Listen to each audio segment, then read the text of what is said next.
Sri Lankan President Gotabaya Rajapaksa has reshuffled key positions in his cabinet even while he invited the opposition to join a unity government.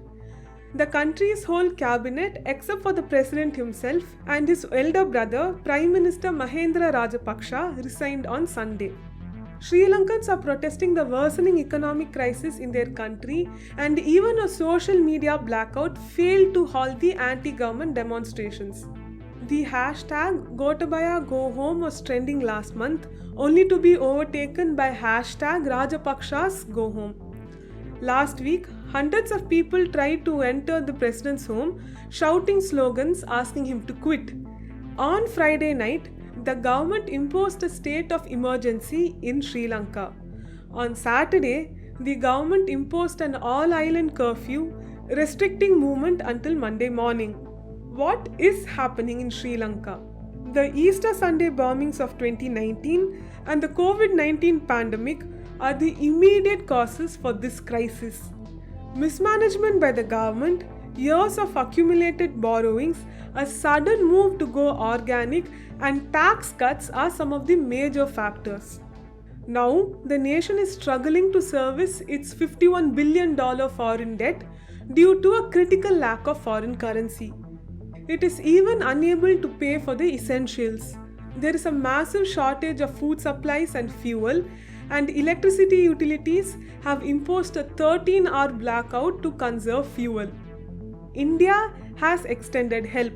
China too could help. The Sri Lankan government is currently negotiating with the International Monetary Fund for a bailout. Even then, Sri Lanka is far from recovery, analysts say. What triggered the crisis?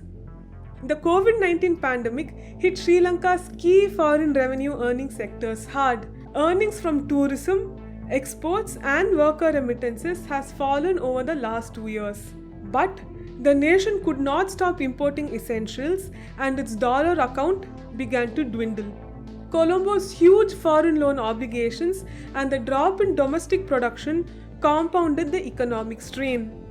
In 2021, there were fears of a sovereign default, but Sri Lanka averted the crisis then. But without enough dollars to pay for its imports, the issue could not be resolved. What is the situation now? The Sri Lankan rupee has dropped significantly against the US dollar, making imports expensive. The government is unable to pay for its import shipments, forcing consignments to leave the Colombo port. This has made the prices of essential commodities like cooking gas, oil, rice, pulses, vegetables, fish and meat jump. Take the price of a kg of milk powder for example.